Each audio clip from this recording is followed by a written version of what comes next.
Okay, thank you everybody for being here. I'd like to call this special meeting of the Board of Trustees to order, 7:38 p.m. Could we have the roll, please?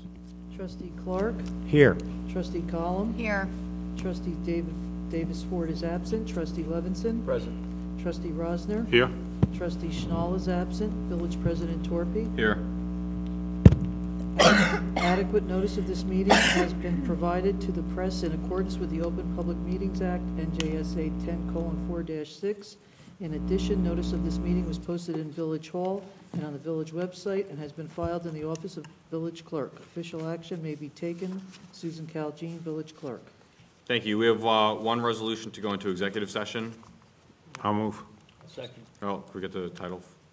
Just read it first. I'm sorry. Want me to read the title?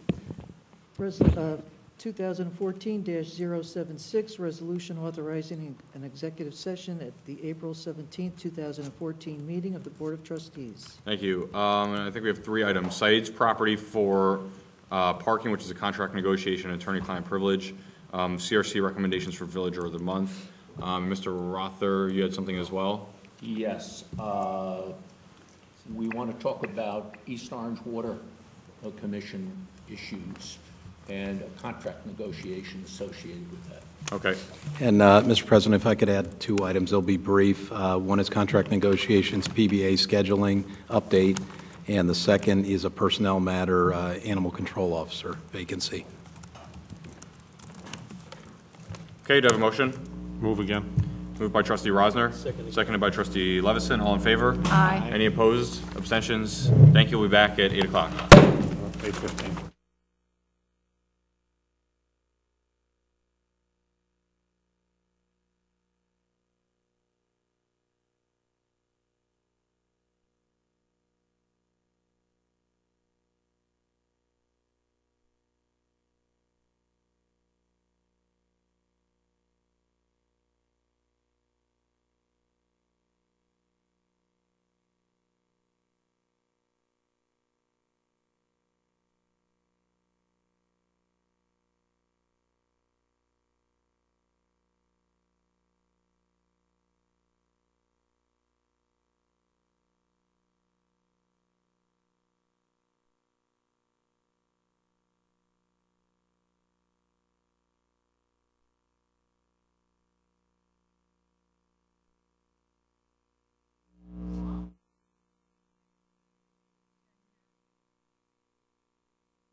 means I can't open the door.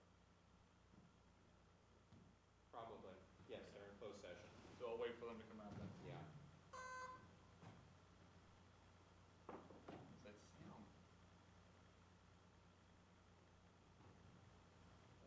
Battery didn't get, do we have power over here? Yeah. Because I got no power on this. Oh, wait, they unplugged. You need a cube tap? Yeah, please. Okay.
Okay, thank you, everybody, for being here. Would like to call this meeting back to order at 8:22 p.m. Could we have the roll call, please? Trustee Clark? Here. Trustee Column? Here. Trustee Davis Ford is absent. Trustee Levinson? Present. Trustee Rosner? Here. Trustee Schnall is absent. Village President Torpy? Here. Thank you. Please rise for the Pledge of Allegiance. I pledge allegiance to the flag of the United States of America and to the republic for which it stands, one nation, under God, indivisible, with liberty and justice for all. Please stay standing for a moment of silence.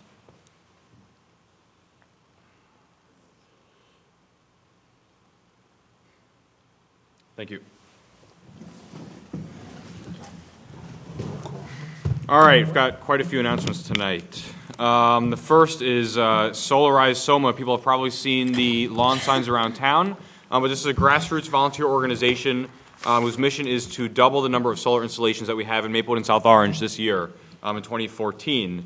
The goal of Solarize Soma is to help homeowners in Maplewood and South Orange save money, generate clean energy, reduce carbon emissions, and create local jobs. If you're interested, you can sign up for a free solar assessment. Do so by May 31st at solarizesoma.org. There's also 2 community information sessions, one at the Baird Center, Tuesday, April 29th from 7 to 9 p.m., and another at the Maplewood Memorial Library, Thursday, May 8th from 7 to 9 p.m.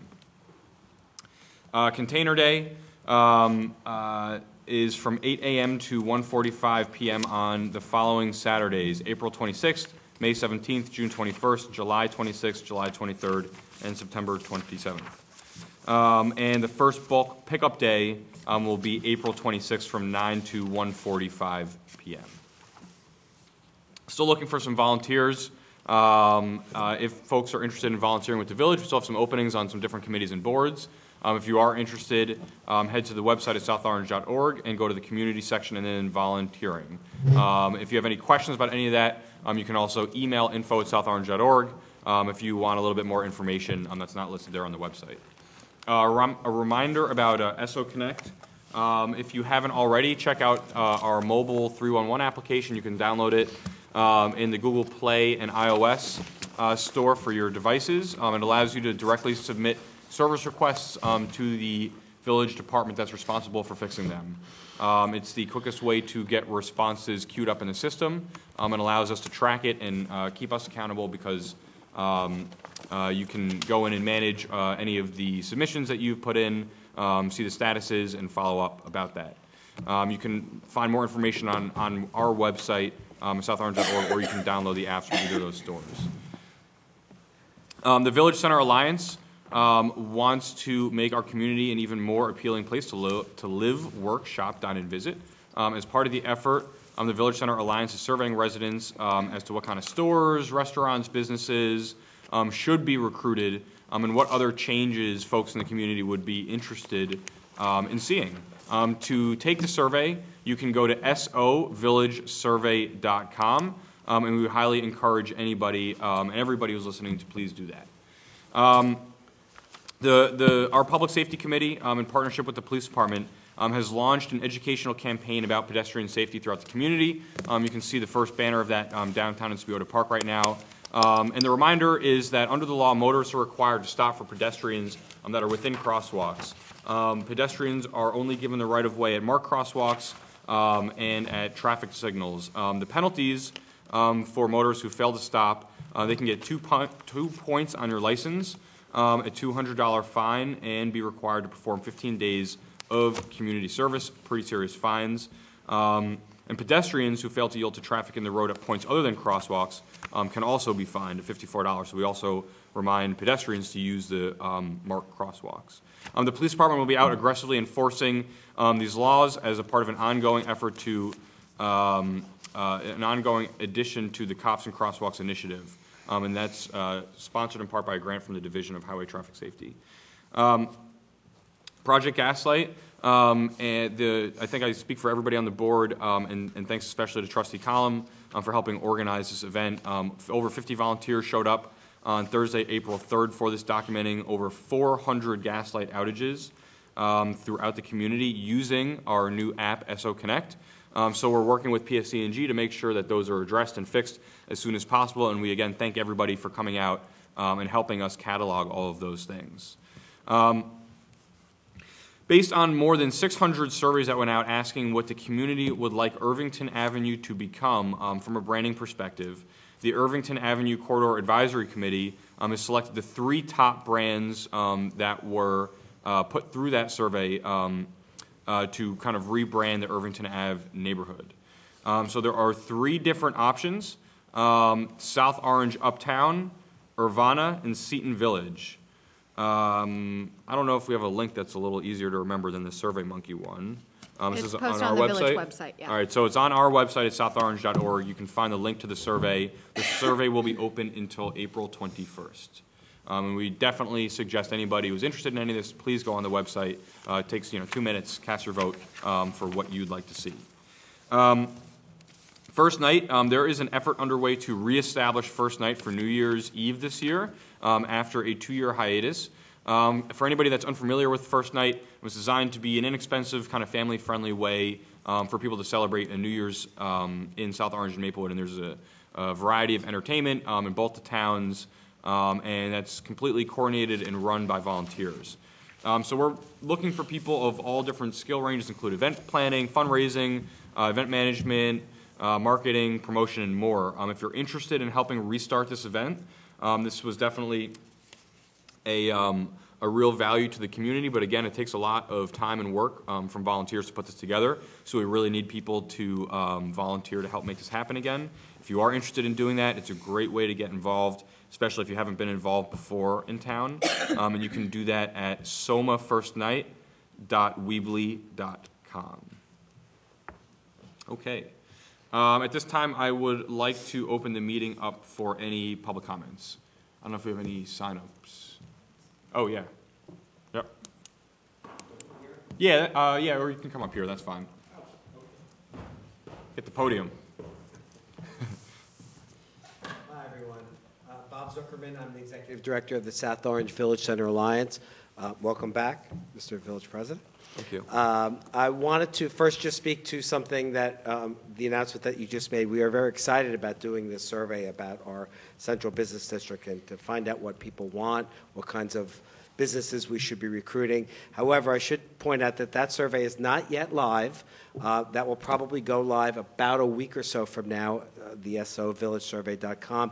But in the meantime, I would encourage everybody to answer the Irvington Avenue survey. I've already done that. So would encourage them to do that survey now, and then in about a week from now, go to SO The Irvington Ave survey this week, downtown next week. Perfect. Perfect. And I just wanted to speak basically about 2 things that are related, and they're both related to restaurants. So just wanted to say that we had a very successful restaurant week last week. It was our inaugural event of this series. We had 24 participating restaurants, including a few from Irvington Avenue, and the rest were in the bulk of the Central Business District. And we're going to be surveying them to find out what worked, what didn't work, what we can tweak to make it better for next year. But at least anecdotally, we've heard that a number of the restaurants reported that they had new patrons, people that they had not seen before, and that business was up. And so we're very excited at the prospect of making this an annual event for South Orange. And speaking of restaurants, I just wanted to say that we, as the Village Center Alliance, I know there's going to be, as part of Trustee Rosner's report later this evening, a discussion about this item, but we had written a letter to the Board of Trustees and the Village President strongly encouraging a suspension of enforcement of the ordinance that requires restaurants to bring their tables and chairs in every night. And really, the reason for our request is quite simple. Before we do a more structural look at the entire code as it speaks to the business community here in South Orange, we think that we've heard from a number of restaurants that, quite frankly, the kinds of street furniture that they have that they would like to bring outside if they have to bring it in every night, would prohibit them from doing that. So, for example, wrought iron furniture, which is nice, stable furniture, which you can sort of tie down at night, you have to bring that in every night. It makes it really, really prohibitive for restaurants to do that. And the alternative then is having kind of cheap plastic-looking furniture. And I think for the aesthetics of what we're looking for here in our central business district, we would urge you to consider the suspension of the enforcement of that ordinance, at least for the time being. And in addition, anything that we can do, that the village can do to encourage al fresco dining, we would fully support. We know that people love to dine outside when the weather's warm and the weather's nice. And we, of course, support any efforts that the Board of Trustees can help us with to encourage more and more of our restaurants to offer that, assuming that they're eligible, have the right amount of ingress and egress, the space that people can walk by. We have to work on that warm and nice weather thing first, though. Well, we had it We for a did. couple of days. Short-lived. Right, but we'll have it again very soon, I'm sure. So Great. that's really it. Thank you. Thank you. Okay. Thanks. Yeah, Okay. Can I just suggest that we go back to having the Village Center Alliance be a regular part of conference agenda as an update every month from them? Or something more formal than having them come up during public comments so people know that he's going to speak? Yeah, we can schedule them. I mean, Similar to the either way we once did. a month or Yeah. once a Yeah. quarter or whatever it ends up. Just similar to the way we Yeah. did with Main Street. Yep, yep, yeah. Okay, great. All right, so we'll definitely start doing that. Thanks. Okay, is there any member of the public who wishes to speak at this time? Okay, seeing as nobody wishes to speak, I'd like to close public comments and move on to ordinances for second reading. Okay, ordinance 2014-04. Mr. Lewis, are we carrying this ordinance till? First ordinance listed, 2014-04. We're going to ask the board to carry this and reschedule it for public hearing at the May 19th meeting. This ordinance is contingent upon local finance board approval. We previously, 2 meetings ago, authorized the application to the local finance board. We received notice that we're set for hearing before them on May 14th, and we cannot have the public hearing and adoption of this ordinance until after we have that appearance. Okay, so this is the bond refunding ordinance that we did pass on first reading last time, and do we have a motion? Quick procedural question. I'm pretty sure we tabled it for the same reason last time. Does it still remain on the table? Because it was never Was picked it up. tabled last time? Now, we tabled it on the original introduction date, I think, but then Then we we did picked it introduce up it. on And then first adopted it reading? last Then time. you- And this And is we the second introduced it reading? and set it On first for reading. second reading now. Okay, so I moved to table ordinance 2014-04. Well, I wouldn't just table it, I'd ask you to just reschedule the public hearing, go ahead and set the public hearing right now for May 19th, so we can do the advertising. But does it have to be tabled, or we just set it down for You just- second reading at You're May just 19th? carrying Carry it it. and rescheduling the public hearing. Okay, so I move that we carry this to our May 19th, 2014 meeting for public hearing. Okay, so there's a motion, Second. seconded by trustee Levison. All in favor? Aye. Aye. I just have a side Any question. opposed? Okay. Just a side question. The DCA is holding this up? No, it's not DCA, it's part of DCA, under DCA, Division of Local Government Right. Services, under that is Local Finance Board. Any refunding bond requires a public hearing. You have to go to the board, and essentially all they want to know is why are you refunding it, and they just want to make sure you're doing it to realize savings and not to just defer your debt or postpone your It's debt. not the public hearing, it's really us waiting for the DCA, or... Well, it's not, local- our public hearing on our adoption can't occur until Occur after until- the local finance board hearing. And even though we authorized and applied for that, I guess they're backed up. The hearing date they gave us is May 14th. The question at is- local finance board. Do we have expectation that they're going to meet our needs by the next meeting? Yeah, we're on their agenda for May Okay. 14th. Okay. And we will be heard at that time. Certainly everything, this ordinance, we can clearly demonstrate will save us money, so we do not anticipate any problems, that they will approve it. Then we will, 5 days later, have our public hearing and adopt the ordinance. Just procedurally, do we need to do a roll call vote if we're scheduling a public hearing for an ordinance? I don't see, can't hurt. Okay, Trustee- so why don't we do that? Trustee Clark? Here? Oh, yes. Yes. Yes. Trustee, Present? Trustee Column? Yes. Trustee Levinson? Yes. Trustee Rosner? Yes. Thank you. Okay, 2014-04, second reading and public hearing of a bond ordinance authorizing capital improvements by and for the Township of South Orange Village in the County of Essex, New Jersey, appropriating an aggregate amount of $1,625,000, therefore, and authorizing the issuance of not exceeding $1,543.750 in aggregate principal amount of bonds or notes to finance part of the cost thereof. Okay, this is the public hearing for this ordinance. Is there anybody from the public who wishes to comment on this ordinance specifically? Okay, I will close the public hearing. Are there any comments or questions from the board? Or Mr. Lewis, is there anything that you want to add about this ordinance? No, I think, we addressed this before. This is the first phase of our 2014 capital program. Includes some projects that are sort of in the queue and ready to get funded and get working on.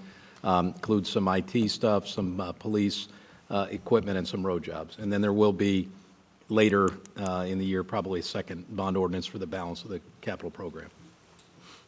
Thank you. Do we have a motion? I move. Moved by trustee Column, Second. seconded by trustee Clark. Could we have the roll, please?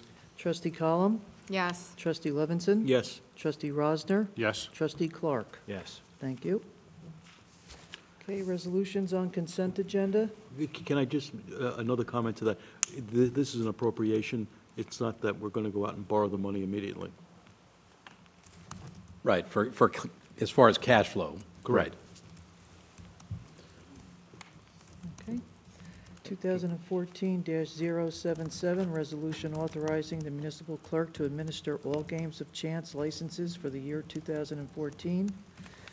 2014-078, resolution authorizing change order number 2 for the Tricon Enterprises, Inc. for construction services for the project known as asbestos abatement and disposal at South Orange Village Hall, representing a net increase of $630 to the original contract amount. 2014-079, resolution of the governing body of the Township of South Orange Village urging the New Jersey Legislature and the governor to accept the invitation of the Supreme Court to enact legislation to establish a new, more sensible approach to affordable housing in our state. 2014-080, resolution of the governing body of the Township of South Orange Village urging the New Jersey Council on Affordable Housing to promulgate regulations in accordance with the schedule the New Jersey Supreme Court established on March 14, 2014. 2014-081, resolution hiring a full-time laborer in the Department of Public Works. 2014-082, resolution hiring a part-time customer service personnel for the Department of Recreation and Cultural Affairs. 2014-083, resolution hiring a lifeguard/pool prep staff for the Department of Recreation and Cultural Affairs. 2014-084, resolution hiring staff members for seasonal maintenance for the Department of Recreation and Cultural Affairs. 2014-085, resolution hiring the 2014 baseball umpires and sports officials for the Department of Recreation and Cultural Affairs. 2014-086, resolution authorizing change order number 1 for Tricon Enterprises, Inc. for construction services for the project known as asbestos abatement and disposal at South Orange Village, representing a net increase of 0 to the original contract amount. 2014-087, resolution granting raffle license number 1250 to South Orange Performing Arts Center for an on-premise cash raffle. 2014-088, resolution approving lease of 13 4th Street for interim South Orange Rescue Squad headquarters. 2014-089, resolution approving restated employee deferred compensation plan with Massachusetts Mutual Life Insurance Company, 2014-091, resolution authorizing the village administrator to execute a grant agreement with the County of Essex in the amount of $150,000 to fund the Conant Memorial Library building roof improvements, and 2014-092, resolution authorizing payment of various obligations. Thank you. Before we go on, Mr. Ruther, just a quick question for me. For 2014-088, the resolution approving a lease of the 4th Street location for the rescue squad, do I need to recuse myself from any of the consent agenda discussion or vote? Hold on a minute. 088. I don't know if there's any. Yes, you should recuse yourself from that. Why don't we carve that one out? Okay. And So we'll vote on 2014-088 recuse separately. from that one. Okay. And just step away from the podium in case, from the guys here, just in case there's some discussion on that resolution when it's voted on. Okay, so let's do the rest of the consent agenda first. Just one comment on 091.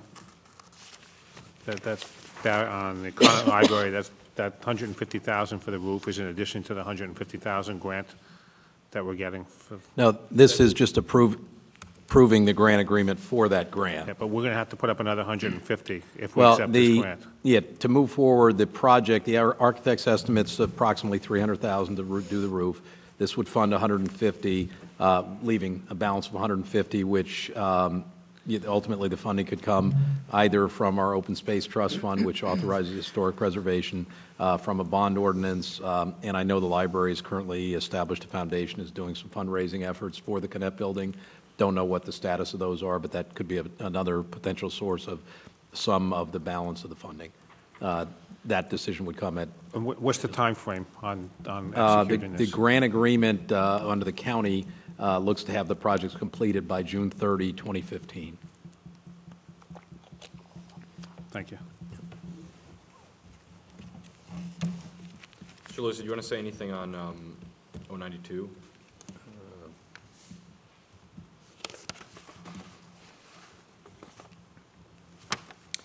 This is sort of an interim step we've discussed in the Finance Committee, instituting bills lists on every meeting. In the interim, I've spoken with our new CFO. We're reviewing that. In the interim, at a minimum, what we'd like to do is, and that's what we've done here, is just put a resolution on, in the sense it wouldn't be a bills list run in the finance program, but to get approval of the board for what historically have been paid as, quote, in between obligations. A lot of those are typically your phone bill, our office rent or whatever that are non-really discretionary, we're contractually obligated. So that's never been an issue, but occasionally we have had in the past, to quote, in between payments that I think are either given the amount and or the subject matter or both myself and the CFO would be more comfortable running by the board, getting the board's.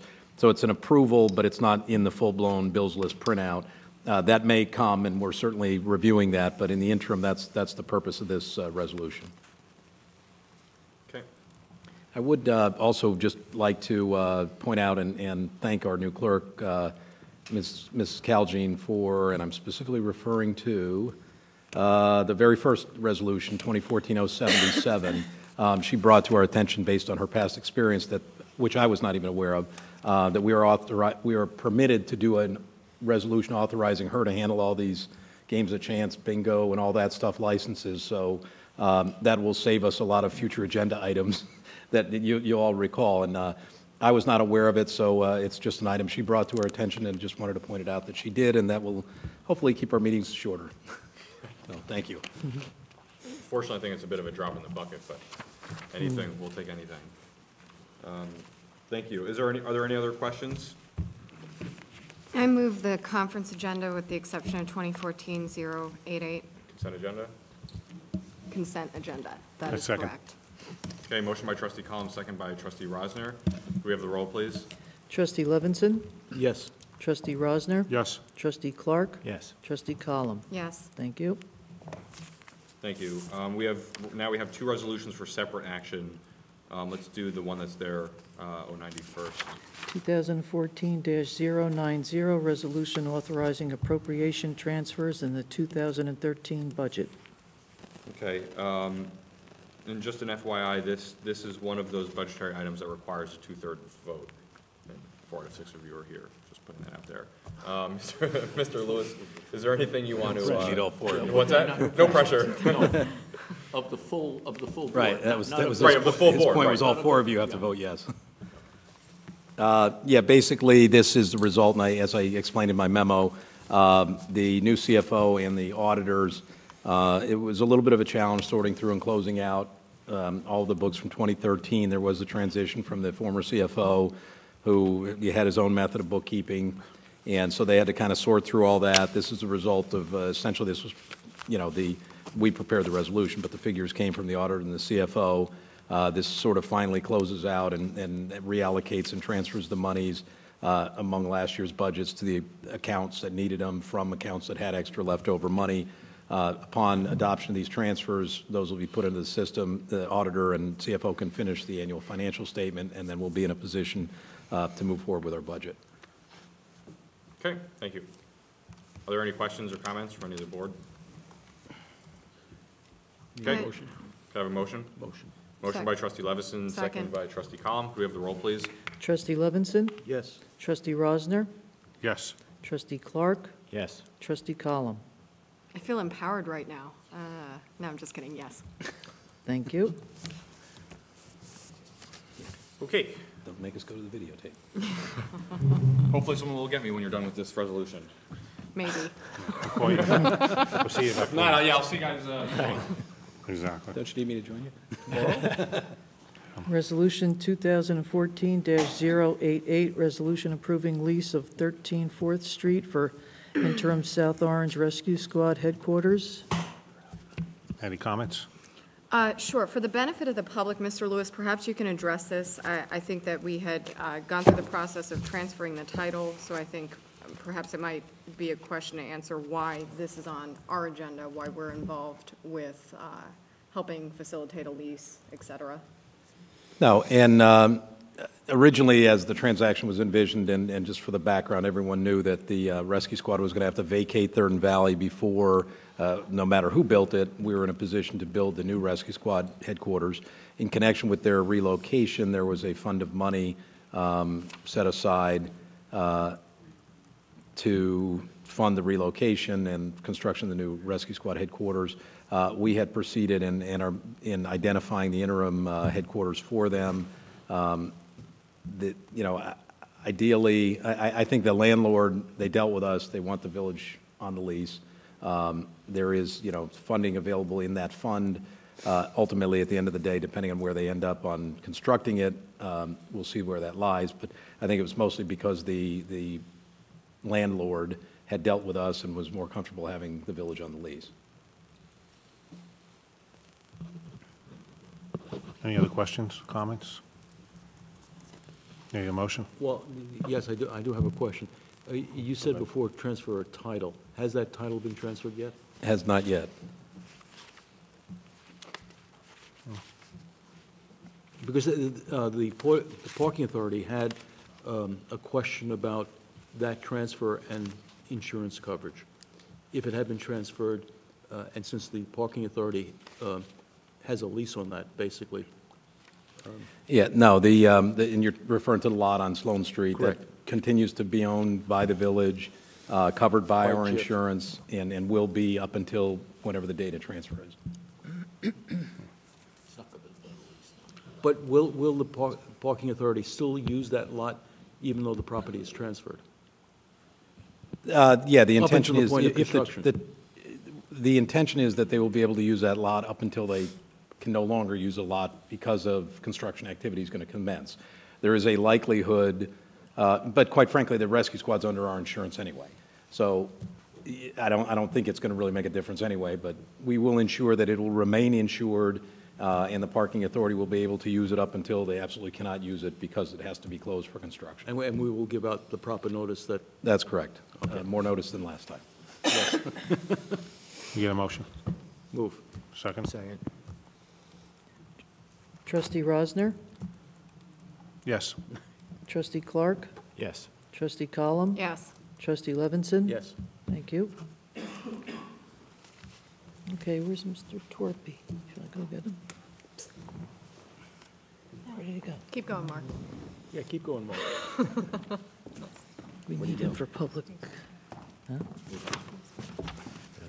Take it in the movie. Down to the burrito place, yeah.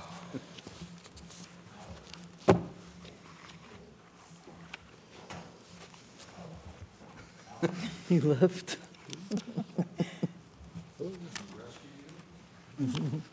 He left.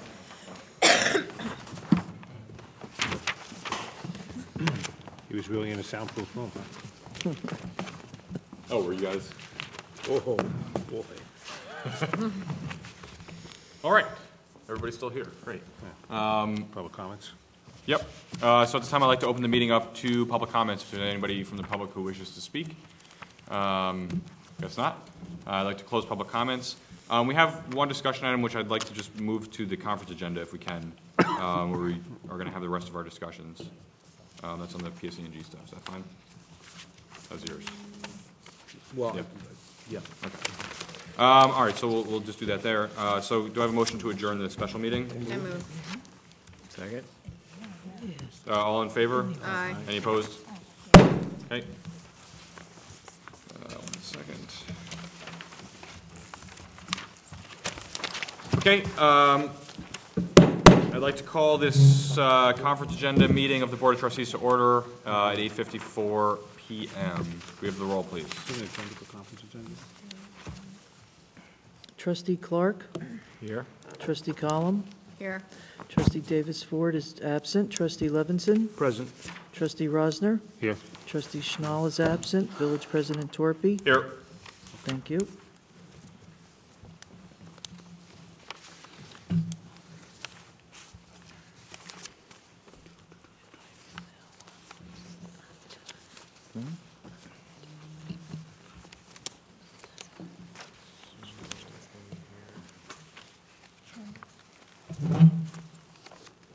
Just a meeting notice statement. Adequate notice of this meeting had been provided to the press in accordance with the Open Public Meetings Act, NJSA 10:4-6. In addition, notice of this meeting was posted in Village Hall and on the village website and has been filed in the office of the village clerk. Official action may be taken. Susan Caljean, village clerk. Okay, thank you. All right, so I'll start with my report, which is unfortunately actually a little bit long tonight. So I'm going to try and be quick. Just stop me if you have any questions. The first is I just wanted to report back a little bit from the Belfast Technology Conference and want to make sure to thank the Lord Mayor of Belfast who hosted myself, the Mayor of Halifax, Nova Scotia, the Mayor of Londonderry from Northern Ireland, and a handful of other guests from the U.S. and around the world. We spent a fair amount of time getting to talk with the other mayors there and some other government and city officials in Belfast and then also in Dublin later on in my trip. And it was pretty interesting to get a chance to talk about how their government works versus ours. They obviously have a very interesting and different history, but a lot of very interesting dynamics, political dynamics, and the entire structure of what the local governments do versus what the national governments do was really, really interesting to learn about. We also, in particular, they kind of took us around the city and showed us a bunch of different really interesting places, one of which was a mixed-use redevelopment project in East Belfast, where they put senior housing, a homeless shelter, market rate units, and subsidized units all in the same complex. There were about 100 apartment units, I think. There's a cafe that is all staffed by people who work like in the right in the adjacent surrounding community, and they grow a good amount of the food in that cafe in a community garden that they have behind the project, actually behind an area where they have a living wall, which apparently is the only living wall on any building in Ireland or Northern Ireland, which is pretty cool. And then they have a whole bunch of public spaces. There's theater group spaces, a church, various public meeting rooms that you could rent out The whole thing was very sustainable, and it was really interesting learning about how they finance those kind of projects, the affordable housing requirements there, really interesting and kind of different than here, and just really interesting to see such a project like that where they created a plaza space in a city that has a lot of historical divisions, and they created a space that had never existed before, where basically there was no history. And part of the point of that was that nobody owned the space, so anybody, no matter where they lived in the city, you know, the expectation was that they could be comfortable coming to, they have events and concerts and things out there, and that anybody could come out there and participate in those events. And so it was really amazing, the people that were working on the project. You know, we visited the seniors and a whole bunch of different other people that were working and living in the building, and just really, really cool stuff. And some of the development that they're doing there is just really, I mean, it's a really innovative project. And so that was pretty amazing to get to learn a little bit more about that. And then kind of a cool part too is getting, you know, tours of Belfast and Dublin city halls, which are really incredible buildings. It just made me kind of want to remind all of us, I mean, we all know this pretty well here, but, you know, it's funny how much we talk about our history in the village here, and we have, you know, about a 200-year history if you talk about the incorporation of the village in the form that it's in, you know, closer to 400 years to talk about how long people have been living in this area.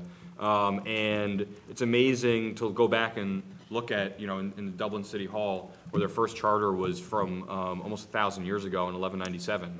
And that it kind of makes you remember that, you know, when people were writing that charter in 1197, you know, were they expecting people to be walking through the city, you know, almost 1,000 years later looking at it, you know, looking at that history back. And it just kind of is incredible to think about that, you know, everything that we do as part of our governance here, you know, has that kind of a place in history, and people, you know, hopefully that far in the future will be looking back on the kind of decisions that we make and the things that we do. So it's just amazing to interface with the history and meet some other elected officials and people who work for the city, just talk about all the different dynamics. And obviously great for us, South Orange got mentioned in a couple different press outlets for some of our technology initiatives, and to kind of put us on a stage with, I was with mayors that were in charge of cities much, much, much larger than South Orange. So it was a real honor and privilege to get to do that, and also a really interesting learning experience that will probably find its way into a couple different projects here in town. The next is an update about the open data ordinance.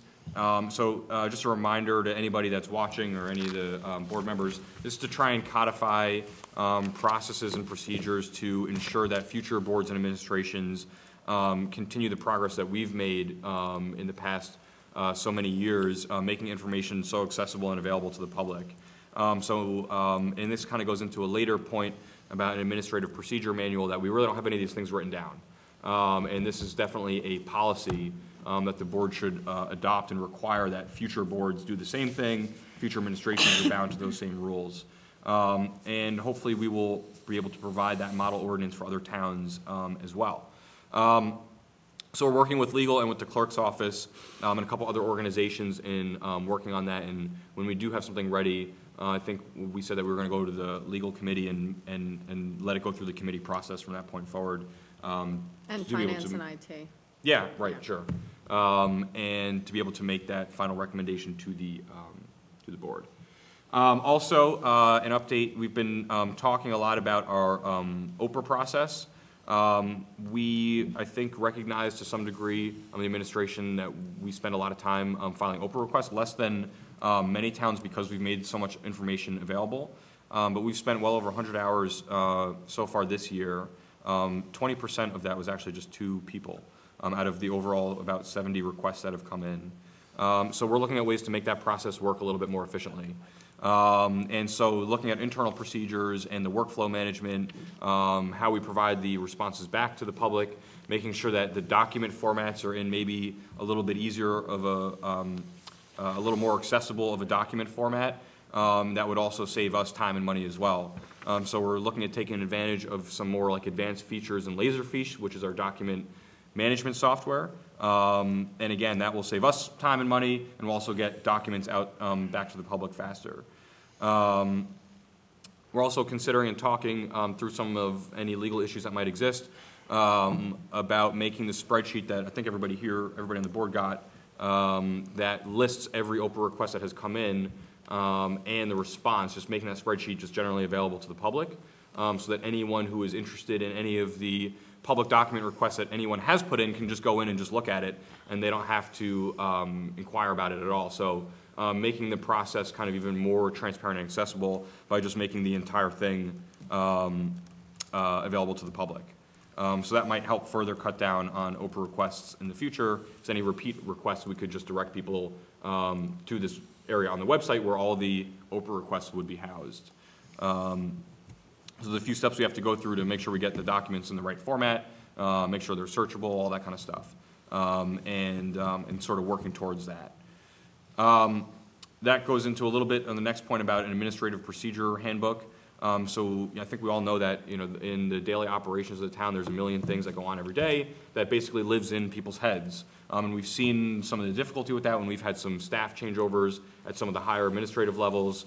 And so we want to just start making sure to put all of that down in writing. So things like the OPA process, you know, what steps do you go, step 1 through step 10, you know, what are those steps? We should have those written down. That should be in a handbook. And then everybody should be able to know that. So if we have a new employee that comes in, they can take the handbook, kind of like the HR handbook almost, and just say, okay, here are the steps. Same with creating the agenda. We put the dates down, how much time ahead of time we need the requests, the process it goes through, and just make sure all that stuff is sort of standardized and formal, and get it out of all the collective heads of everybody who's here, and get it onto paper so that anybody in the future can easily see that. And we're also working with legal and clerk and kind of administration on that.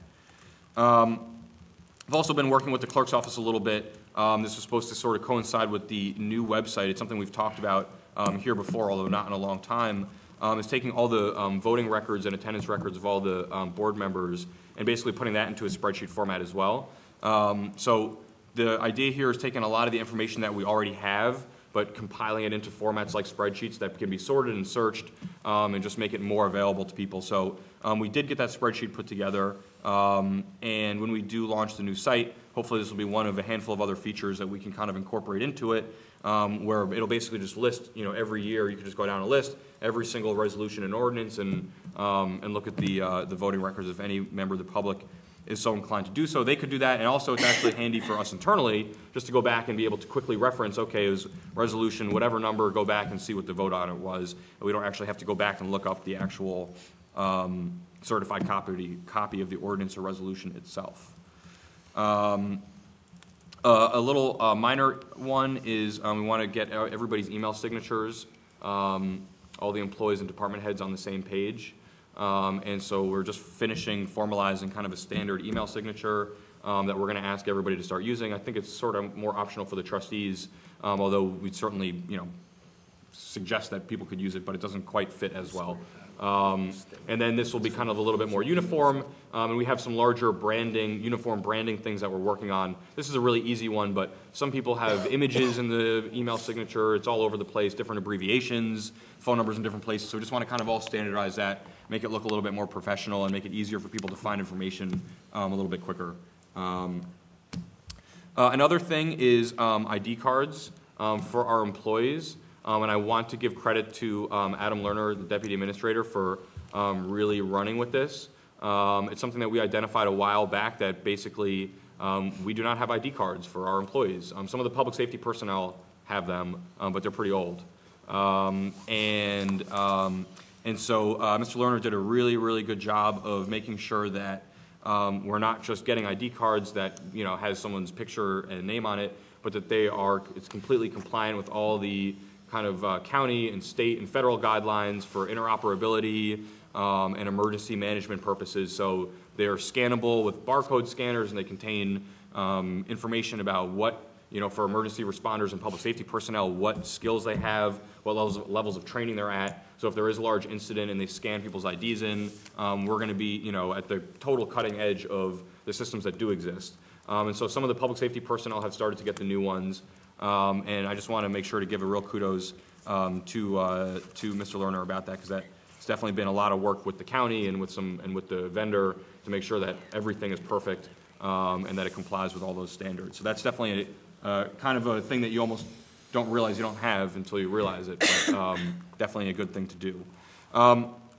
We had our planning meeting and goal setting meeting a couple weeks back. still working on formalizing a summary and some of the action items from that, and that's something that we can then circulate to the board, and then also to the members of the public about, what was discussed. We actually covered a lot of pretty good ground in about a 2-hour meeting.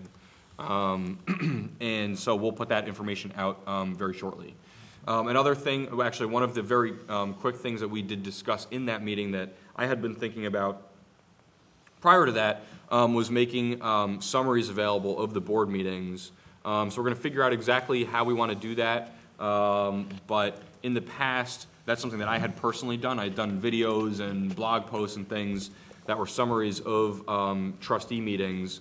But that really shouldn't come from an individual elected official. That should really come from the village. And, I think too often, and we've seen it with several elected officials here, and in most towns, that's the way they do it, where you end up having, residents rely on one elected official's like political mailing list to be able to get news about what's going on in town.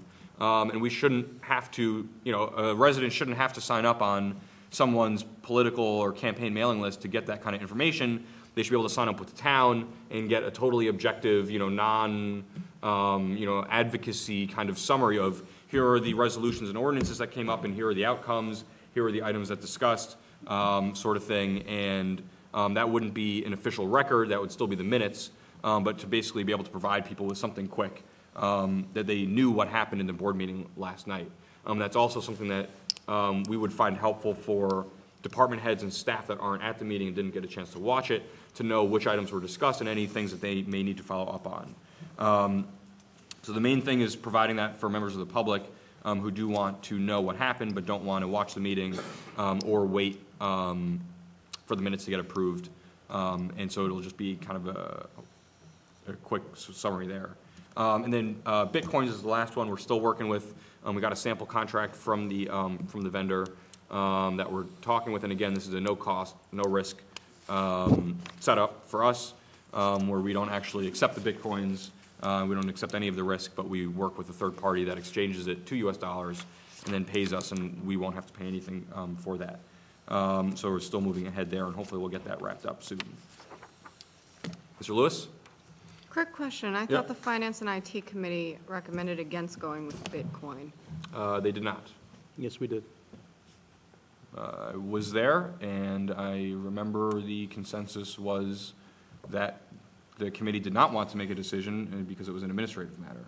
No, I think you were in another room listening to the conversation we were having at the committee meeting, and did. I was standing in the room, and then we spoke, so I was standing there right next to you. You did pop in, and the consensus was that we do not accept Bitcoins, we accept US dollars, and that in fact, if any provider who will accept Bitcoins and converts it to US dollars, that's fine with us, but for us to have a preferenced processor was not a recommendation from the committee.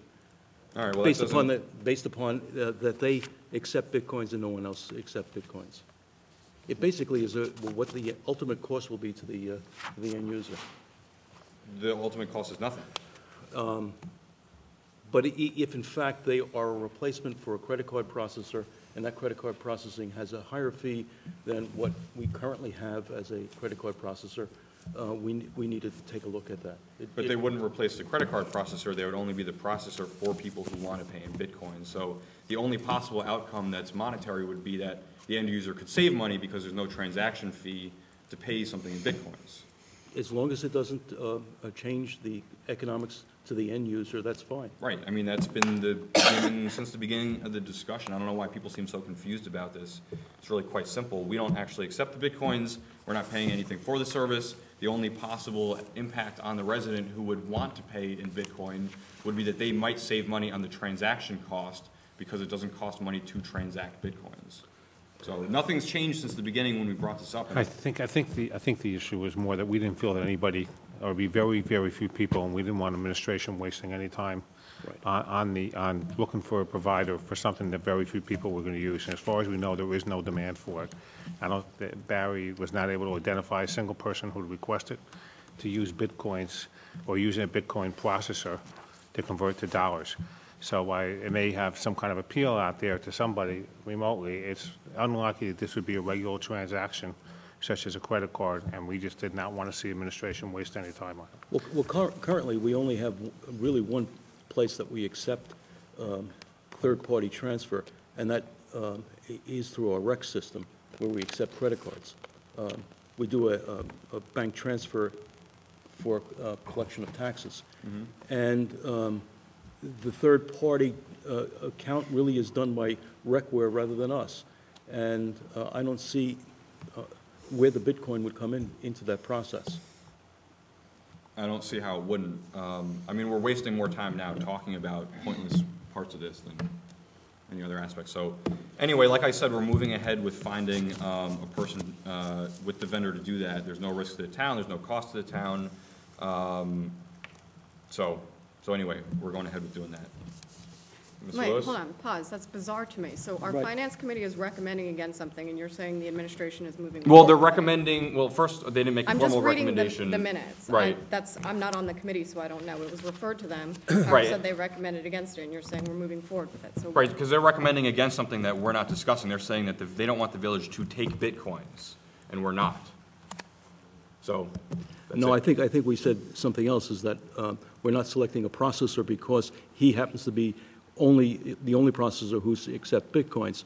We have a processor, which is a third-party vendor, who, through a software vendor, allows us to use a credit card transaction. That happens to be Recware, or whatever they call themselves currently. So I'm sorry, I don't understand at all what you're objecting to. Well, what do we have as a process that would accept this third party? What is that question? What do you, how would people, the same way that people pay anyway, they go to the website, instead of doing an ACH transfer, they click on a different button, says, do you want to pay in Bitcoins? And they do that. They go to the third-party site, they pay in Bitcoins. I mean, what do you mean? We don't have a third-party site that pays. Right, they're the third-party site. The only party that we have are transfers through a bank affiliation. We don't do any other fund transfers. I don't understand the point you're making. I don't think it's relevant at all to I what don't we're know talking about. I don't know what you're proposing to contractually have as a payment mechanism. For what payment mechanisms are you looking at? What is it that you're proposing? Proposing something very simple, which is that if someone wants to go and pay their property taxes, for example, or pay anything, and instead of doing an ACH transfer with their bank, there'd be a separate option, which would be to go to this third-party platform, website, system, whatever, and it would be to then pay in Bitcoin. Like going off and using PayPal to pay with something, it's the same process. Again, Well, I really don't understand what the confusion this is. is a solution in search of a problem that we Right. don't have. There's nobody asking to pay in Bitcoins. I don't understand. Right, but you stated in the meeting that you didn't care, and so I don't understand what the reversal is on this opinion. Now, you said that the official recommendation is we didn't want the administration wasting any time on selecting this because we have Right, other... well, it's not wasting time. Because, and well, you're- they you're- felt they have other things to do that are much So higher when priorities. the contract becomes... Right, but there's other things, right, and we could not waste time answering, Trustee Levinson's 100 emails a day too, but we still do those things. So we waste more time dealing with that kind of fallout of things that actually don't matter at all. My With emails all don't due get it. respect, I My don't think emails you have to don't get make answered. personal attacks about it. Right. He made a recommendation, and that's it. You don't have to agree with it. No, and I don't have to agree with it, and I'm directing administration to go ahead and continue doing this. Well, they will have, That's your they will have choice. to pass a resolution for accepting that third-party processor, and we vote on that resolution. That's fine. are we clear on that if something comes forward regarding Bitcoin, it's going to be a resolution before It this has to be. Board of Trustees? It's a contract. It is weird to me that we as a board established the policy that Bitcoin was going to finance an IT. I know nothing about the topic, zero. They were going to come to the board with a recommendation. You stated in your village president's report, you're moving forward with it. The minutes and what came out of finance and IT were the opposite of that. And now you're saying, well, you're directing the administration to move forward. It needs to be clear. What are we doing? It is clear, we are moving forward, and if there's something that comes before the board to vote on, you can vote it down. So we would waste somebody's time. We're not wasting time. On moving forward with something, creating a resolution that may ultimately come back to the board for us to vote it down. So you're suggesting that we should not do any work exploring anything ever unless you're 100% sure before you even begin the process that you're going to pass it in the board meeting? Well, you have to set priorities. They usually is Right, and vetted we're in the setting a committee. priority, Which and is it's like, what comes we've out of the spent Finance more and IT time sitting up committee. here tonight talking about it than it takes to do this. You spent more time complaining in the Finance and IT committee about it than it takes to do it. You're spinning your wheels in a way that is just completely unproductive because you perceive that there is some opposition to this among a few people on some anonymous message board when really nobody else cares about it. And I think the people that I've talked to in the community that want to see us as a leader in technology appreciate that we're doing something innovative and that we're doing something a little bit different. And because it doesn't cost any money and because there is no risk at all to it and it takes a very small amount of time to get to the point to get it done, that there really isn't a downside. Each trustee up here has had the administration spend 100 times more time on things that have been wasted, quote unquote, than we have to spend doing this. So it's a really minor issue. It's mind-boggling that we're still like, you object to the village taking bitcoins. Understood. We're not. You object to a cost to the residents being higher. There won't be. So like, what's the problem? I would like to know what you're proposing to be that transfer mechanism. For what? I don't understand that. The transfer, you want the URL of the website? What do you want? I'd like to understand what you're trying to propose. To pay taxes? We have a process that right now the system doesn't accept other than a particular method of doing a transfer. You want to go in and modify systems? Is that what you're proposing to do? I'm proposing that in any of those processes, if we're able to accept Bitcoin, then we're going to do that.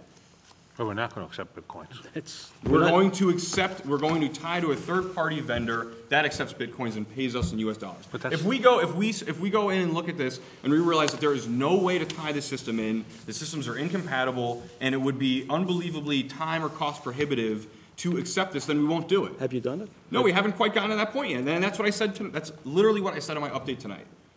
No, you said you were going to come forward with a third-party processor for Bitcoin. Right, because there is a third-party processor, but I said that there were still questions that had to be answered about it, and I said that we had a sample contract and that we needed to follow up with that. That's what I said. Has that sample contract been forwarded to anybody? It's been forwarded to us, and I don't know if it's been forwarded to everybody, but anyone's welcome to look. I think you were on that. I'm pretty sure you were on that email. No? And if not, anyone can look at the contract. That's not a problem. It should be vetted within the Finance Committee. It sounds like you've already don't want to do it before you even look at the contract. So what's the? You're being defensive. Like your opposition is to things that we're not doing, and you have this crazy perception that there's some opposition in the community. I'm not, that's not what the opposition is. We accept dollars, period. Right, period, and that doesn't change. So what's the next question? Then what is the contract for? Well, we'll send you the contract and you can look Fine. at it. Send it forward. Okay. Anyway, so we're moving ahead with that, which will include sending anybody who wants to see the contract. And again, same And thing being that I said vetted. last time, not knowing anything about it, I want a recommendation from the Finance and IT Committee regarding any contract on this. Again, I don't know enough about it, and all I get is headlines, and I talked to Trustee Schnall about it, and so it does. It just worries me, and I don't have time to review anything, so I'm going to trust 3 other trustees to look at it. That's it. Cool? Okay. We can move forward. Sure, you can do whatever you want. Mr. Lewis? Okay, I will endeavor to be brief. Am I on? Okay. As noted earlier in the special meeting agenda, the AFS should be completed, so I will then be in a position to hopefully finalize the budget.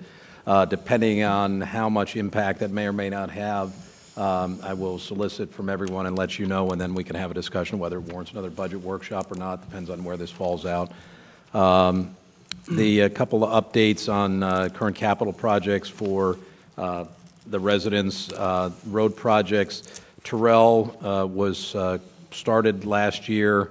The base course, the curbing, the drainage was all completed. Unfortunately, they were not able to get the top paving course in before the weather turned. That will be done. They should be mobilizing within the month and have that project done. Similarly, Edgewood was added relatively late because of favorable bids that we received. So Edgewood Terrace was added to the Rinda Kingsland project. That was all the original streets were completed. Edgewood had some of the work done, but still needs the milling and paving. I think the curb and concrete and drainage work was done. That similarly should be done within the next 1 to 2 months tops. As far as new projects, both the Glenview project, which is partially funded by a DOT grant, as well as the Blanchard and Crest Circle project, should both be going out to bid within the next month or two.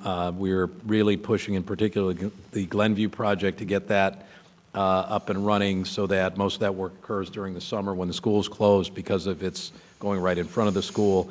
Similarly, Blanchard and Crest should be out to bid in the next month or two, and we would anticipate that work being done in the summer and probably later summer.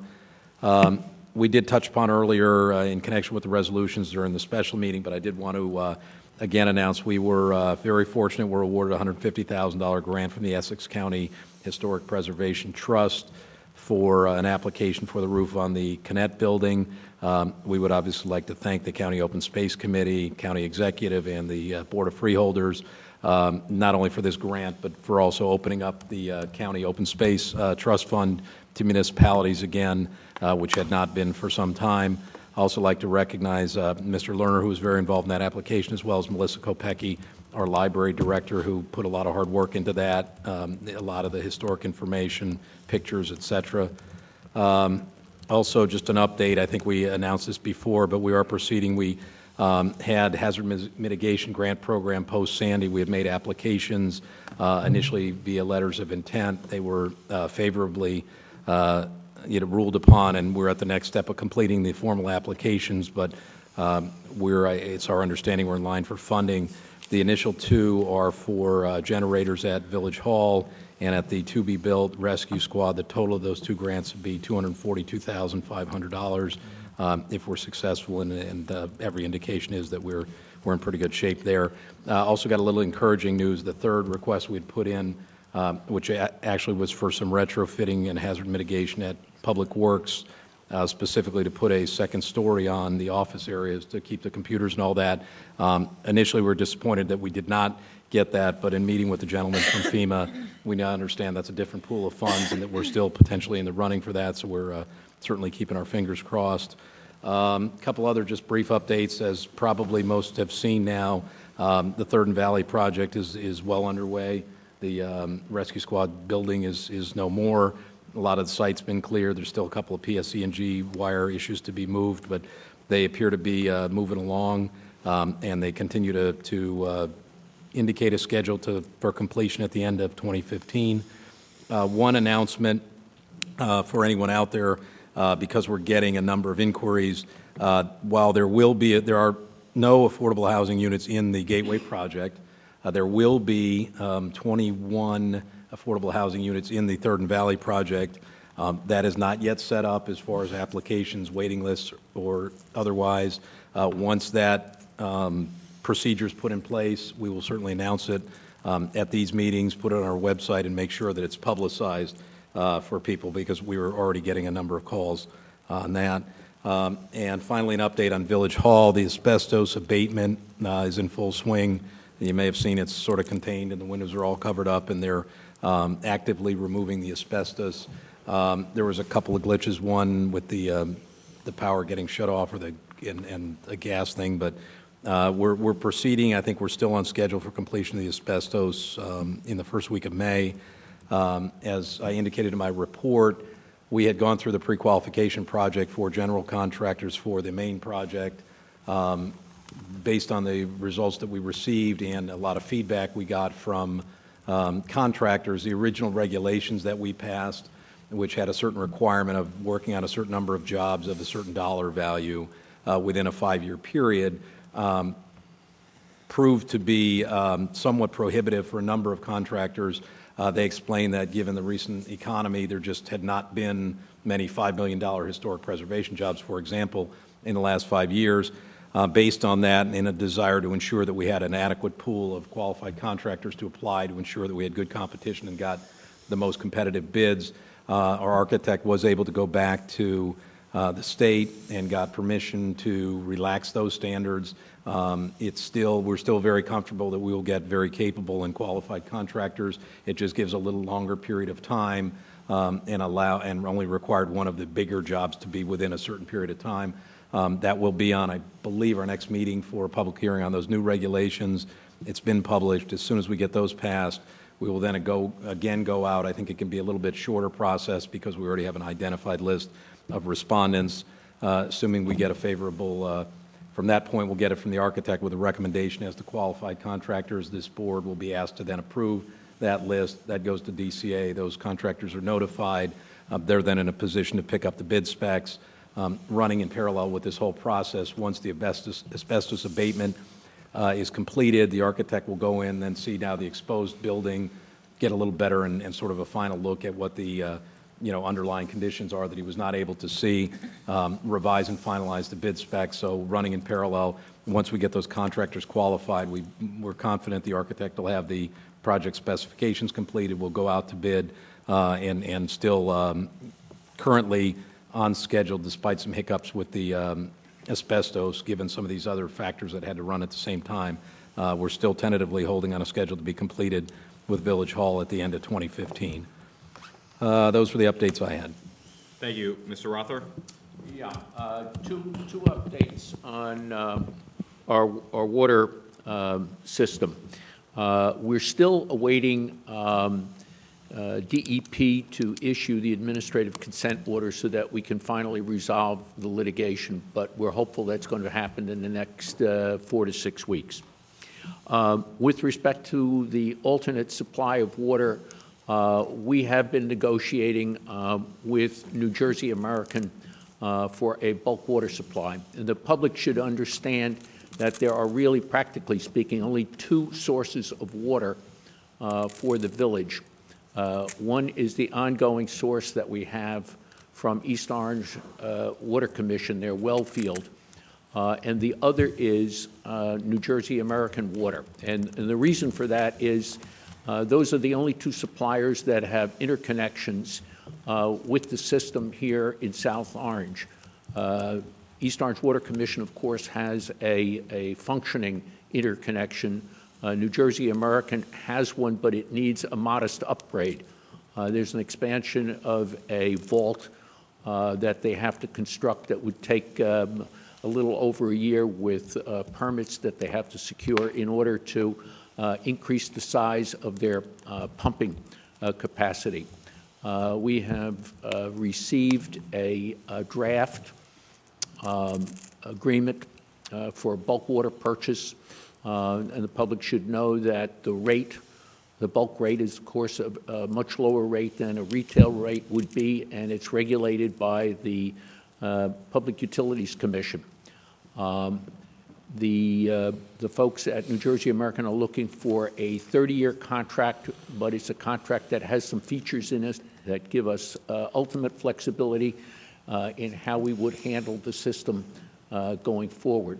I hope to have future reports on the progress that we're making in negotiating that agreement. It has to be in place, and the improvements to their interconnection have to be completed no later than December 31st, 2016, because that's the expiration of the contract with East Orange Water Commission. Okay. Thank you. Do you want to discuss the other 2 alternatives? The other what? At the termination of the East Orange Water contract, what options are available? The O&M? Oh, well, there would have to be an operations and management arrangement. We're looking at a variety of options there. That's much easier to secure than the bulk purchase agreement, which requires some improvement to the interconnection. The operation of the system is simply subject to advertising for a contract with the party to maintain and operate the system, which would happen at some point when we progress further along with the bulk purchase arrangement.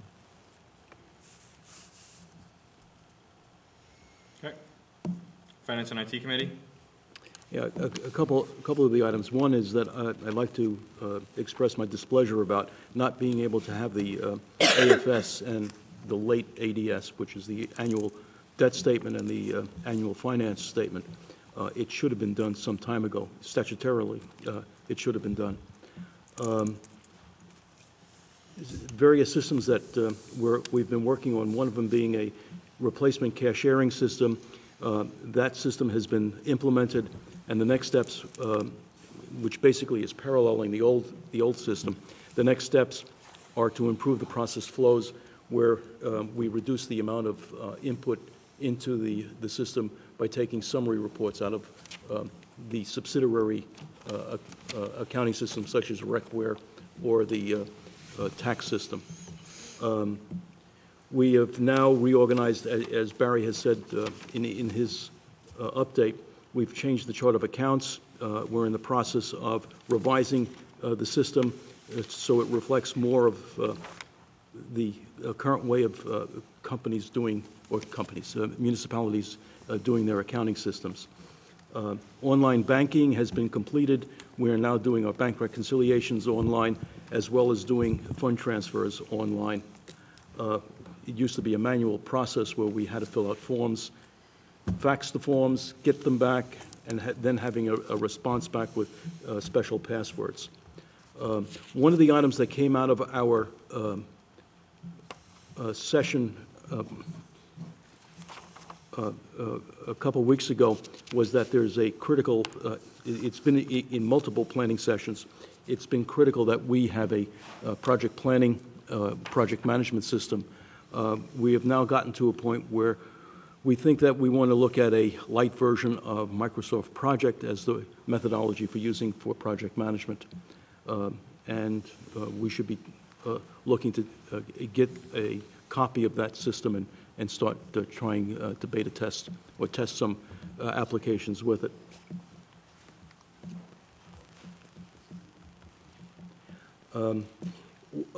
Today at the joint meeting, there was a discussion about the accidental lawsuits and the EPA and the Clean Water Act. And in fact, it looks like the EPA is going to push for a $2 billion cleanup of the Passaic River. And that, in essence, will result in fees or costs which will be reflected back to the various municipalities as well as the third-party polluters. What I'm suggesting, going to make a recommendation, is that we create a reserve fund, and that reserve fund is funded through what we had as last year, a special assessment. That special assessment would, over the next couple of years, put monies into reserve to pay down whatever the cost for that cleanup charge would be back to the municipality, as well as our portion coming through the joint meeting. We are in the process of, we made a recommendation for the police department for a voice recording system. We're now pending, waiting for the capital budget. We have a document called Purchasing 101, which really explains how our purchasing system works. That should be on the website momentarily. We're just putting some last-minute updates to it. We'll post it on the website. And we're now looking at the processing workflow to see if we can enhance the process so that we don't have any, or eliminate the paper processing by using electronic signatures. This is something that nobody within the state is doing currently. We're looking for a vendor to work along with us, and so that we can make a presentation to the DCA for acceptabilities of using electronic signatures and it being acceptable as part of the process. This will save us a significant amount of process within a number of the systems. In the area of public stuff, we're in the process of producing monthly reports on statistics from the various types of complaints that are being made, the service level, how many were produced for each one. That will be posted on the website as well. Adam is in the process of putting those up currently. And lastly, we have a company, WTH, who is now supporting us with our CAD RMS system, that's our computer-aided dispatch in the police department, as well as that they have now completed putting together geocoding our water system, which is a requirement from the DEP. And that should be forthcoming very shortly. That's about it. Okay, trustee Davis Ford's not here to do legal. Does anybody want to do that? Is there anything? Well, critical that- I think that the major milestone we achieved in that committee was that we're just about at the point where we're going to sit down with general code to wrap up the recodification project. That involved a lot of moving pieces, and we think we've got our arms around that now, so that we're going to be in a place where we can sit with the clerk and general code and bring that to a close. Thank you. Planning and Zoning Committee? Planning and Zoning Committee met last night. First thing we did was talk about the code in terms of making it, changing some of the code, the business owners, to make it more business friendly, or getting rid of some of the old or antique ordinances, as someone put it.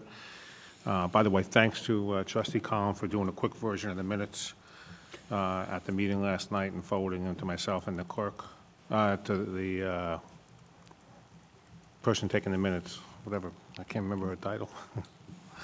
And what we decided to do is that the group from the Village Alliance, working with a couple of people from Irvington Avenue, Trustee Collin, would put together all the ordinances that were in question and bring it to the village planner, who would then try and put it together and put it into code that we could work. There would be a cost to this.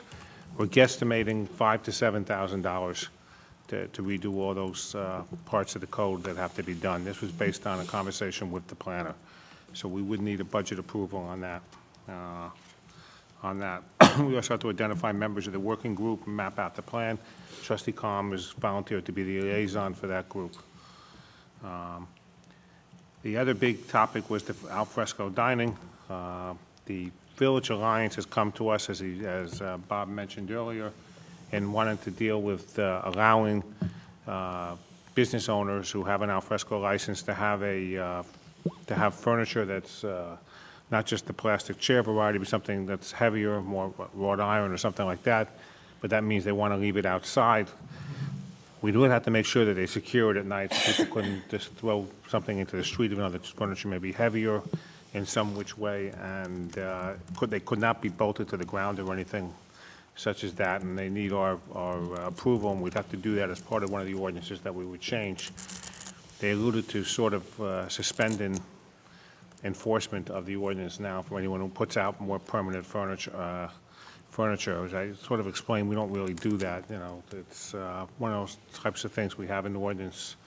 We have to follow it, but we can talk about it. And I know Trustee Collin had found some exception to the rule on how we could do that. But it's and the other issue was, although it didn't seem to be a barrier or fee structure, there was some desire to waive the fees for anyone who applied for an alfresco license before Memorial Day, to see if we can encourage more businesses to do it. That's talking about this year, to encourage more businesses to do it, specifically, especially in Irvington Avenue, where they want us to try and generate more street traffic. I was sort of, only Trustee Collin, myself were there. She was very strongly in favor of it. I was sort of on the fence about waiving the fee, but I think we should open it up to the full board to discuss that issue and the $5,000 to $7,000 budget issue. So I don't know when we want to discuss it, but if it's okay now, can we take a quick poll, see how people feel? Sure. Can I, Mark, if it's okay with you, can I go over the first item a little bit in more detail for the expense? And Okay. is that cool with you? Okay. One of the things, the challenges from the Village Center Alliance, and I did reach out to the chairman first before kind of approaching this idea, is we have all these volunteers who have been charged with finding the areas of our code, and you know how big it is. It's rather large, finding all the different things that are not quote-unquote business-friendly. and doing something about it. But where we're coming up short is because we don't have experts or professionals that deal specifically with drafting language, how you go about the process. That's where it kind of stops. So the idea is take the volunteer initiative for outreach to business owners, have public sessions, do surveys, et cetera, to be in charge of data collection, but that ultimately, once that's done, let's turn it over to our professionals to work with our planning and zoning committee on the policy direction and crafting the language with a definitive timeline being roughly about 3 months, because this has been ongoing for several years now. Even if you look at the sandwich boards, that took a really long time to do without somebody who's just a professional who can come up with the language with all the appropriate volunteers. And so I did reach out to our village planner just to get a rough estimate if the heavy lifting in terms of outreach was done by these various volunteers from SOFCA and Irvington Avenue and some of the trustees, just the technical side of crafting language for the board to adopt, what would that range be? And where we came up was right around 5,000 or so. That's the recommendation from the Planning and Zoning Committee to the full board, is to authorize that from our operating expenses so that we can move through that process a little faster and hopefully come to a conclusion by the end of the summer. Is this impacting only the land use ordinances, or are we talking about a much broader scope of review? No, it's more about the sign ordinances and the tape ordinance and those kind of ordinances that businesses have to deal with on a daily basis. It wasn't so. That would be in the land use section, some of those. Yes, yeah, but it's not, we're not talking about. Because I'm trying to, so that everybody knows, the recodification program does not include land use. Yes. That's coming at a later time. So this would be a perfect time to do that in conjunction with it. Well, it gets even better than that, Steve. So while we're doing this with the businesses, assuming everybody gets on the same page, is that at the same time we're getting feedback about the codes themselves, we anticipate that we're also going to get feedback on things that relate more to our master plan and actual zoning issues, land use issues of that nature, in which case we're also getting ready to put out the RFP for not just the re-exam, but a full review of the master plan. So We the did bring timing all is this up kind of last right. night about that. Yeah, the timing is perfect right now, that if we're doing this whole like scrubbing of the code, like what is not working for the businesses in this community, start now, because we have enough things teed up where by the end of this process, it'll all be clean. Well, it would have been better if we had known those areas that don't relate to the land use code, that relate to the larger recodification project. I don't think we're going to see as much there No. than in chapter, what is it, 32? At least from my look. So does anyone object to the $5,000 to $7,000? Not asking Barry, I'm asking the rest. Barry's administrator doesn't object maybe, but in his budget hat, he might object. But I think we have the 5 to 7K in the budget for this, but, so does anybody object, Walter, Howard? Okay. And then the second issue is was the alfresco dining, and specifically, I guess the bigger issue is waiving the fees up to Memorial Day for anyone who wants to sign up for an alfresco license this year. We don't collect a lot in the fees, so it's not a big issue one way or the other. The question is, can we see how many people would really do it if the fee really is a barrier to anybody, which I don't believe it is, but it's, and additionally, Trustee Rosner's right. It wasn't a barrier. It was more, and we talked about this with Bob, it's more kind of the campaign, the buzz around it, is that we're trying to, the village and our business alliance is trying to encourage this type of behavior. So as a part of a promotional thing, it gives them incentive to go to the different restaurants and say, the board has waived the fee up until Memorial Day. We want you guys to sign on. They would still have to fill out the application Yes. and put down where they're putting the tables and chairs. And we would probably look at changing the fee for the ordinance for next year to make it a more uniform fee as opposed to the table and seat charge that we have now. Mark? And the other question is any objection to the change in the ordinance to allow more permanent furniture, so they don't have to bring it in every night, but they would have to secure it, either way with bicycle lock chains or something, but they cannot bolt it to the ground. What was the fee intended to cover? Excuse me? What was the fee Administrative. intended to cover? Administrative. It was supposed to cover administrative costs, which Tony basically says, they're out there anyway doing code enforcement. It wasn't really any, they It's don't not make a any. huge revenue generator It's not or that, anything. it doesn't generate revenue, it's just this, but you're also, businesses It's also allowing not to a increase. loss for the town. A business is increasing their size, so a restaurant has 50 seats and they add 10 seats, they've increased their business, so the fee is not really anything, but as Trustee Collins said, and Bob from the Village Alliance has asked us to do this because they want to see how much they can encourage businesses that have not done the alfresco license to do it. And if we, sort of assuming that people choose to, at some point, push the limits of that, I mean, are we concerned about safety in any way? They still have There to was- comply with everything Heavy- else within the ordinance. Yeah. So this is totally separate from the fact that they still have to comply with ADA requirements, the number, it has to be directly in front of their own business. There needs to be 5 feet between where the table ends and where the curb starts. So They all still those have to do things, the they can't application. They just can't just drop That 70 application chairs in tells you there. specifically where the tables and chairs go. They have to map it out. So it's really just about the weight of the furniture itself? That's the only thing that would be different, per se. It's more of a permanent, you Yeah. can't really take it away easily. But the question that I have is that why are we being selective to only restaurants? If we want to push more businesses and be able to have more traffic, why not a florist having a display in front of his? We did discuss about that, Trustee Levison, but this was something for the interim that they really want to begin working on right now. And the idea of the outdoor displays was going to be done as a part of the full code review, because there was concerns about, at least right now, I think we're all on the same page about outdoor dining. And I know there was challenges with Main Street in the past about what you display, how much, the quantity, the quality, all that kind of stuff. So the goal is to address that aspect of the code as a part of the full review that will That goes back to happen the this first summer. thing. So for instance, if a florist wanted to put flowers out, a little thing, that'd be one of the things that we would look at in changing the code. The same thing when we had the antique store who wanted to put a couple Right. pieces of furniture out. Could we figure out a way, but that's a different part of the code. It's not part of the alfresco. So but it is something we have to look at and bring to.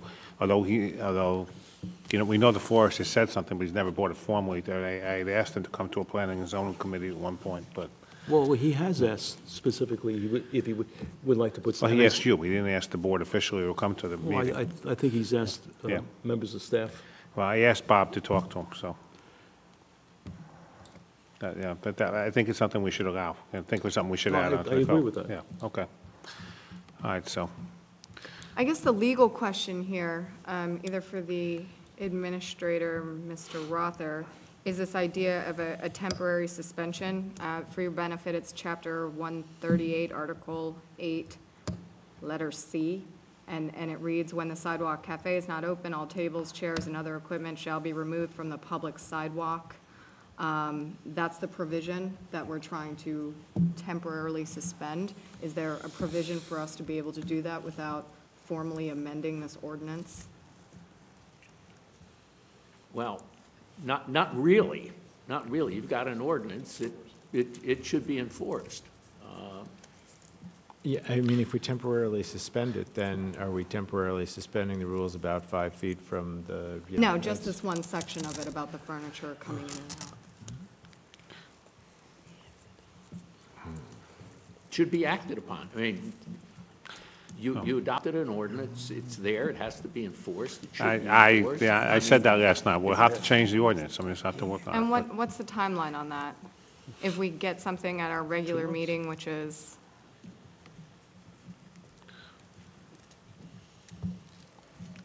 Well, was the board in agreement of allowing more permanent furniture, so. I didn't that's hear- good. You can good. introduce on April 28th and then have the public hearing on May 12th, would be the soonest you can work. It's not a land use. So we can have a first, would we need to do it as a, what form would it take that we just draft an ordinance with the correct, yeah, The ordinance is an ordinance amending an ordinance. Right. okay, So. And you have to have the first and second reading in the normal course. okay. And what's our I'm mechanism okay with for that. determining, what's our mechanism for determining whether or not that was perceived as successful by the Village Center Alliance? Is that going to be anecdotal, happy restaurant owners, or? Combination of, it's inherently going to be anecdotal, other than, I guess, reviewing how many citations you got for anybody who even exceeded that. But I think combination of the restaurant owners and how it did or didn't impact their business, but also other merchants on the street, did they feel like it got in the way of their consumers, people walking on the sidewalks? It's going to be anecdotal, I think, inherently, but it needs to be more than just the restaurants. It's how much did it overall impact, everybody in the downtown. Do you want to do a straw poll and see if we want to prepare something for, It's just Walter and Steve at this point, Walter and Howie. and Steve and obviously he's not here, but he was supportive. He's the liaison to the Village Center He Alliance didn't Board. send us an email giving you proxy. What's that? He didn't send us an email giving you proxy for his vote. Oh, I'm not voting for him, but he's the liaison to the Village Center Alliance, Mark, come on. Walter? I'm in, I'm willing to give it a try, if it'll help. Find out. Trustee Levinson? Well, what specifically do you want? To allow for more permanent furniture, so they don't have to pull the furniture in every night, but they do have to secure it, they can't bolt it. That we would go through an ordinance change? Yeah, you have to go through an Yeah, ordinance change. I have yeah. no objection to that. And the waiving the fee for this year up to Memorial Day. I have no, Okay, In terms of the restrictions, one is the bringing it in and out overnight. We want to eliminate that. The clearances and the mandatory distances are going to be. everything else is maintained. the same. Everything else Okay, is- and we're not specifying what kind of furniture, just. Right. And Barry, the furniture has to be secured, so it means that they're taking a bicycle chain and lock and wrap it. Cables with locks or chains, some means to. But to they're not allowed secure- to, but they cannot bolt them to the sidewalks. Yep, yep. should we ask the organizations, the restaurants to make application now, assuming that this is going to be effective? Because we may Yes. not make the Memorial Day in the passage of an Yeah. ordinance. I would suggest this is not going to be referred to a committee now, so I'll Yeah. draft an ordinance, which I'll circulate a draft amongst all of you for a comment. Well- You can get back to me, and we'll have it Right. on at the next But meeting. waiving the fee, we can do by resolution, I assume. No. No? No, it's in an ordinance, and the only way you can affect in an the fee ordinance is with ordinance. another All right. ordinance. Okay. But I will draft very quickly an Okay. ordinance, which I'll circulate to all of you. You can individually get back to me with any comments, and Thank you. we'll have it on the agenda next time. Okay. So in terms of what we pass along to the Village Center Alliance and also to the people working on Irvington Avenue, of course, all the restaurants in general, how do we indicate to them that this is the direction that the board is moving in so that the appropriate people can start letting them know what we're intending to do? Barry can call the executive director and let him know. No, I'm just saying, is it okay prematurely to say we're Sure. moving in this direction, we're If- drafting it, we know we have the support of the governing body? If that's So the this is- consensus of the board, why not? Okay, all right, Fill out applications and then just be waiting in a pile. to accept, okay, So we get it before perfect. Memorial Day. And Mark, was everybody okay with the 5 to 7 for the code review? Mm-hmm. Okay. If it comes in $1 over, we're in trouble. Was there anything else for planning and zoning? That's it. Okay. Public safety? Oh, boy, now Already? you're in trouble. All right. I'll spare you guys this time around. I think I pushed 30 minutes last time.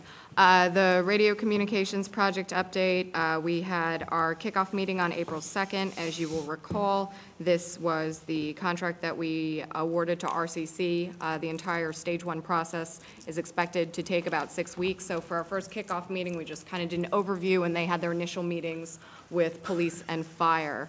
Howard already basically went through the CAD RMS project. It's on schedule. The last meeting with the project manager was on April 4th.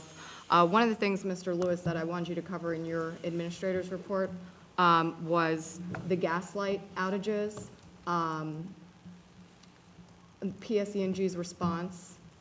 and where we are with the status of the 400 that were reported? I don't have up-to-date information, Mr. Grenzi. We did, thank you, Trustee Column, coordinated through a volunteer who we were able to export from SO Connect into an Excel spreadsheet. A volunteer was kind enough to do some formatting of that so we could sort it by streets. That's been provided to PSE&G, which was grateful because now they can hit whole streets at a time. I know the work is ongoing. The last email I think I had from Mr. Grenzi was they were optimistic that, you know, a significant amount of them, I don't want to say all of them, but will be addressed in the next several weeks. There may be ones that have problems beyond, I mean, some of them were reported there isn't even a lamp there. So those obviously may take some more time, but I think that we will see the vast majority of them corrected and up in full lighting in the very near future. I have had residents contact me and say that the PSE&G truck has been across from their homes fixing the mantles, so that seems very optimistic. And it's great to have PSE&G address some of these outages that we documented. And the volunteer, that was Kenneth Larrabee from Seton Hall, so thanks, Ken. Police headquarters RFP, are we prepared to put this out now that the front end of the bid package is complete? We will. Mr. Rother's office has completed that. There's a number of them that have been waiting, and so this should be up probably this week. Okay, great. Next item is really fun. Our pedestrian safety education enforcement campaign. This is a partnership between the Public Safety Committee and the Police Department. If you go to Spiota Park, we've got a great banner. Right now, it's all about people in crosswalks, educating the public that you need to stop to anybody walking in a crosswalk. And the police department is going to be very aggressively enforcing this campaign. We have some lawn signs coming in, we're doing literature, so we're trying to do a happy medium between both the public education side and also the enforcement. So we'll see how that rolls out, and more information will become available to the public, and we hope you pass it along. First night, which is actually meeting tonight, we have about 15 volunteers so far. The board has been elected, 2 from South Orange, 2 from Maplewood, and everything's progressing forward. They're a very creative group, and so right now it's just pushing for more volunteers. It's really kind of a massive undertaking. So anybody who wants to get involved, again, the website was listed on page 1 of our agenda.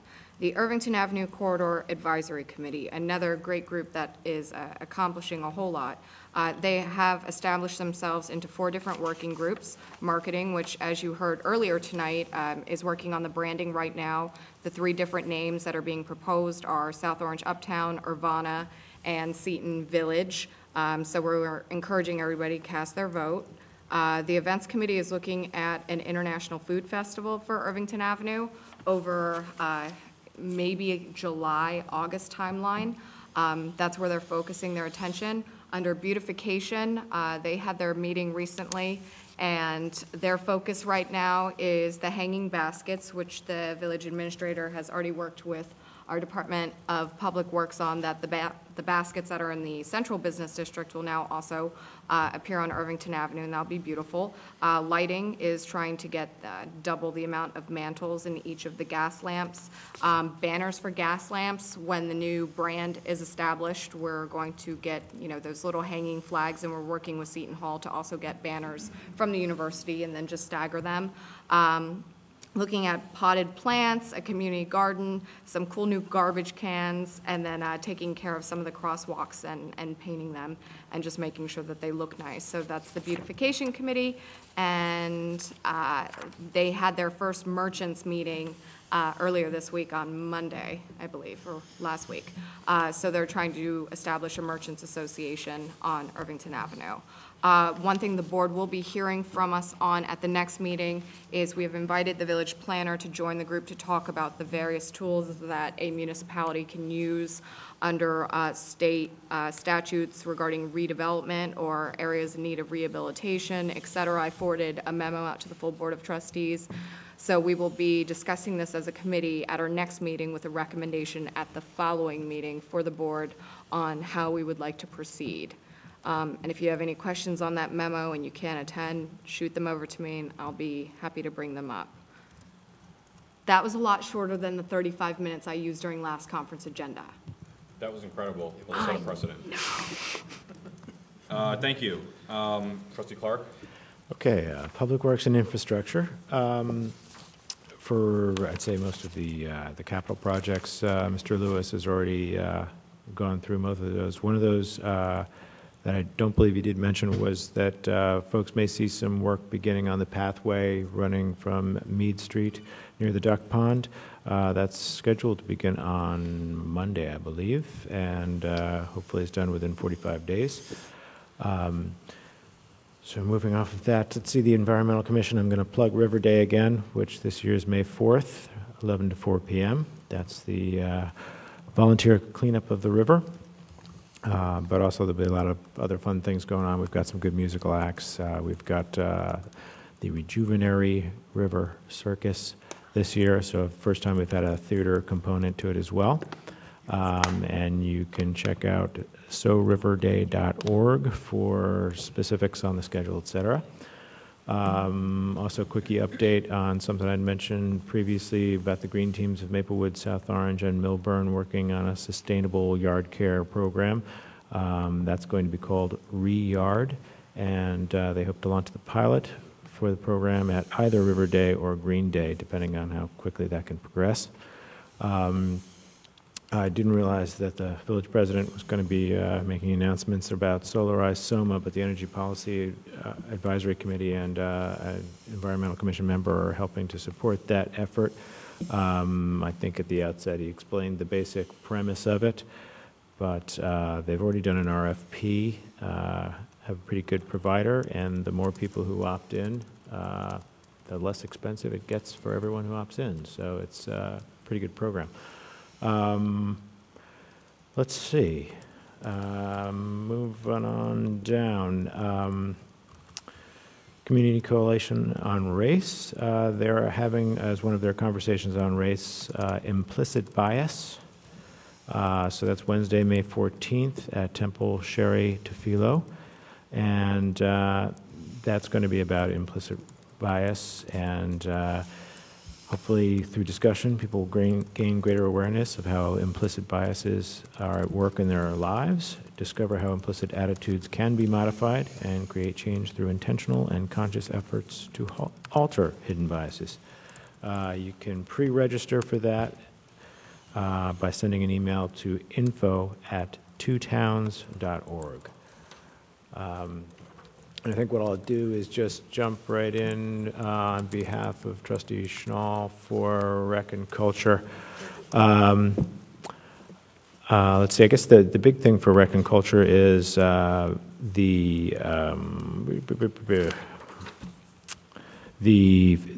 new venture, which is the Two Towns Triathlon.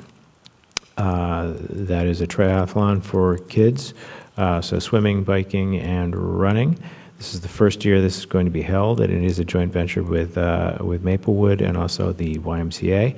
The registration is now open, started April 15th, so encourage people to register for that. You can look for that on the website. Let's see. Although it seems like a long way away, right now Memorial Day is the scheduled opening time for the pool. And let's see, one other item I thought was interesting.